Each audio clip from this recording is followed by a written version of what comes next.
Praise the Lord! Hallelujah! Ang pinakamataas na pagpupuri, pagdadakila, pagsamba, pagluluhati ay natatangi lamang po sa ating pinakamamahal na Panginoon Jesus. Hallelujah! Doble paggalang po sa ating beloved honorable parents in the Lord. At pag-aalala, pagsasariwa sa dakilang aral at turo ng ating iginagalang na mahal pastor, Wildes de Almeida, Evangelista Wildes de Almeida, and beloved Assistant Pastor Linacia Almeida. Pagbati rin po mga minamahal sa ating beloved Almeida family, sa mga preachers, sa mga manggagawa, sa mga workers, sa mga manunugtog, sa inyo lahat, mga minamahal kong mga kapatid. Hallelujah, praise the Lord.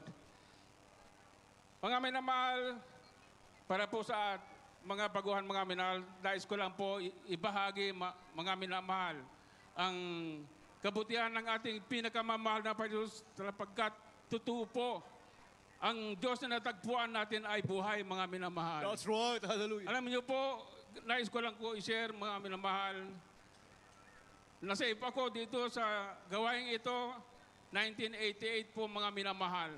Tunay na kung wala pong, hallelujah, pagbabago ang aking buhay, hindi po ako nagtatagal sa gawaing ito. Subalit, totoo ang Diyos, ipinakita sa akin ang kanyang dakilang pag-ibig at binago niya ako ng lubusan, mga minamahal. Hallelujah.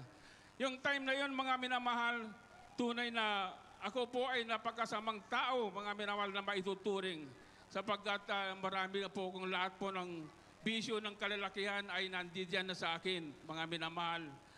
Naging pumasok din po ako ng smuggler, mga minamahal, nang dahil sa kagipitan ng aking buhay, dahil sa gusto ko lang magkapera, mga minamahal, pinasok ko lahat ng kasamaan ng trabaho, mga minamahal.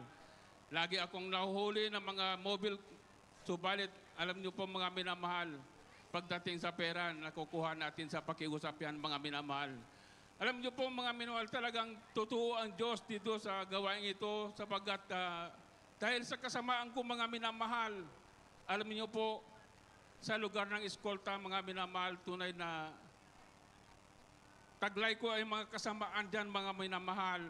Alam niyo po, pinagsusukaan ako ng mga tao doon, parang nasusuklam na sila sa akin dahil sa sama ng pagkatao ko.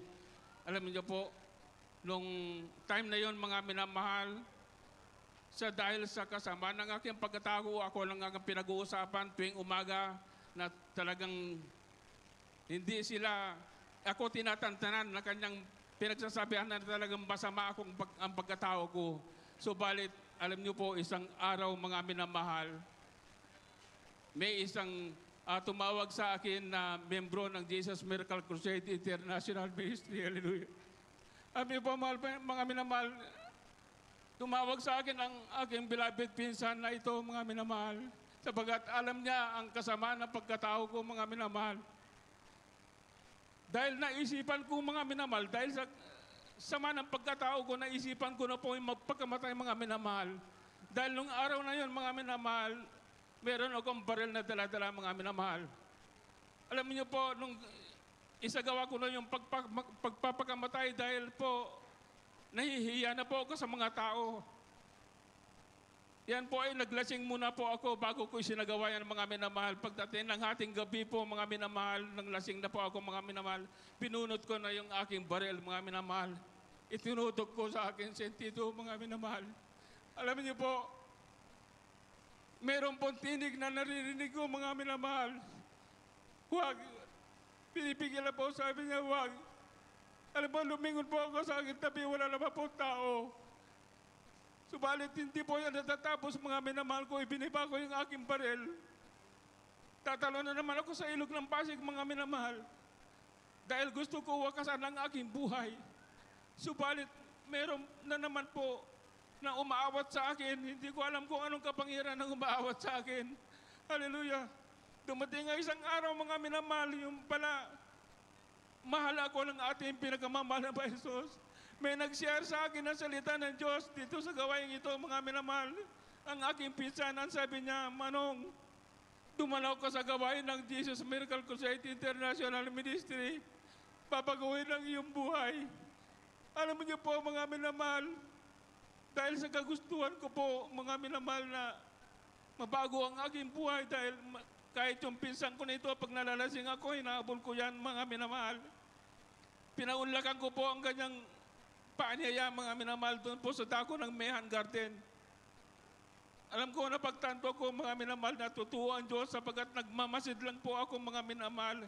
3 months ako nagmamasid sa gawain ito kung totoo nga minamahal.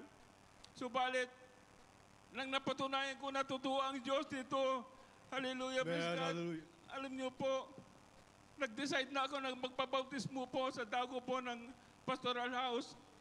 Pagkabautismo ko po, pagkatapos ng bautismo ko po, mga minamahal, tunay na nagkaramdam ako ng kaginawa sa buhay.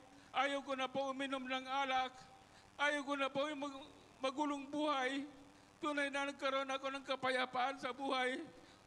Totoo pala na iniibig tayo ng ating pinakamamahal na Panginoon. Hallelujah. Napakabuti ang ating pinakamamahal na Panginoon. Hallelujah.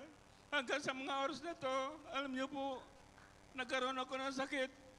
Karamdaman, mga minamahal, na diabetes, na ito po ay mapuputol ang aking paa, mga minamahal. Subalit, totoo ang Diyos. Siya ang Diyos na nagpapagaling. Alam niyo po, yung aking diabetes na ito sa aking paa, mga minamahal, nagnanana na po ito, mga minamahal. Tumutulo ang malalapot na nana, mga minamahal. Subalit, totoo na hindi po ako tumigil sa kakapanalangin sa ating pinakamamahal na Jesus. Hanggang sa dinig po ang aking panalangin, pinagaling aking karamdaman na diabetes po. Hallelujah. Hindi po mapuputol ang aking paa. Tunay na napakabuti ang ating mahal na Panginoon Jesus. Hallelujah.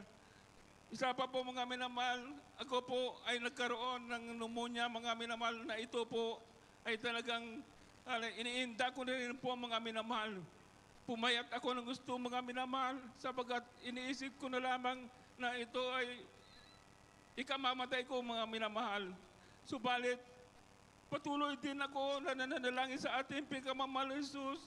Nasabi ko, mahal na Panginoon, kaabang mo ko, mahal na Panginoon, patunayan mo na ikaw ang Diyos ay nagpapagaling. Alam niyo po, mga minamahal, ang aking pneumonia na ito, mga minamahal, naisipan ko lumapit sa ating binamahal at ginagalang na pastor upang magpalihan sa mga minamahal. Subalit pagdating ng after ng gawain po, mga minamahal, lumapit ako sa ating bilapit honorable pastor. Nilihas po ako, mga minamahal, na puspos ako ng Santong Espiritu. Alam niyo po, kinabukasan, para lamang po nagdahilan na gumaling na po ako, mga minamahal. Hallelujah, praise the Lord. Tunay na wala pong kalugihan talaga ang paglilingkod sa ating pinakamamahal na Panginoon. Hallelujah. Isa pa mo, mga minamahal, nasagasaan po ako, mga minamahal, ng isang sasakyan, itong dalawang talampakan ng aking paa, mga minamahal. Sapagkat ako naggagawa ko, mga minamahal, sa aking sasakyan. Alam niyo po, nakaluhod ako, mga minamahal. Dumaan yung isang kotse, nadaanan yung dalawang talampakan ko, mga minamahal. Alam niyo po, talagang iniwan po ako ng driver na ito, yung driver ng kotse, na lumpo ang aking katawan. Talagang hindi na po ako nakatayo. Subalit sa kahabagan ng mahal Panginoon, meron po nakakita na mga tao na nagtatrabaho sa mga construction. Ito po ay hinabol nila yung nakasagasa sa akin, mga minamahal. Nung nahabol po nila, ibinalik po nila sa akin, nakita niya na nakahandusay ako sa kalsada, mga minamahal. Ang ginawa niya po, tinakbo niya ako sa orthopedic hospital. Alam niyo po ang findings ng hospital nung in-x-ray na po ako, mga minamahal. Sabi ng doktor, 6 na buwan o mahigit pa bago ka makalakad. Sabi ko po sa doktor, Dok, ang aking pinaglilingkuran Diyos ay buhay. 6 na araw lang palalakarin na ako ng ating pinakamamahal na Jesus. Totoo po, mga minamahal, hindi ako binigo ng ating mahal na Panginoon. Pagdating lang 6 na araw, tinanggal na po yung semento ng aking paa. Nakalangat na po ako, mga minamahal. Gaano katotoo ang Diyos natin. Hallelujah. Hindi ko po, hallelujah, maisip. Hallelujah, na tumalikod sa ating pinakamamahal na Jesus dahil sa kabutihan ng ating pinakamamahal na Jesus. Hallelujah. Isa pang patutuko lang, mga minamahal. hindi lang po nagpapagaling ating pinagmamahal, nagliligtas rin po ng buhay mga minamahal. Sapagkat, alam niyo po, nais ko lang po ibahagi sa inyo kung paano paano kami iningatan ng ating mahal na Panginoon. Nang kami po umuwi sa Tuguegarao po, mga minamahal, sa aking pagmamaneho po, mga minamahal, habang binabagtas ko po yung highway papunta po sa Isabela, mga minamahal, alam niyo po, natanggal po yung giya o yung tie rod end ng aking sasakyan, mga minamahal. Ang sabi po ng bilabid ko, sabi niya, meron daw sumasayad sa ilalim po, mga minamahal. Ganon din ang sabi ng aking bilabid pinsan, sabi niya, insan, meron sumasayad sa ilalim ng sasakyan. Subalit ako kasi mahina po yung aking padinig, hindi ko naririnig po, mga minamahal. Sabi ko, pakinggan nyo ng mainam. Di patuloy po ako tumatakbo, mga minamahal.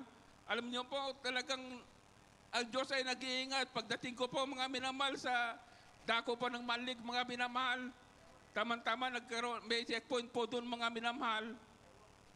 Pinara pa ako ng checkpoint. Iniisip ko kung ano yung violation ko. Alam niyo po, sabi ng mga pulis, sabi niya, tabi mo. Sabi niya, hindi mo ba alam na yung thyroid mo, yung giya mo, natanggal na, sabi niya gano'n sa akin. Hallelujah, praise the Lord. Kaya nagpasalamat ako sa mahal na Panginoon dahil po sa haba ng tinakbo ko, almost 7 kilometers, ay wala pong nangyari sa amin. Tunay na pinag-ingatan kami ng ating pinakamamahal na Panginoon. Hallelujah. Kaya wala pang kalugihan, mga minamahal, sa paglilingkod sa ating pinakamamahal na Panginoon. Ang papuri pasasalamat ay natatangi lang pong sa ating pinakamamahal na Panginoon. Hallelujah. Praise the Lord. Praise the Lord.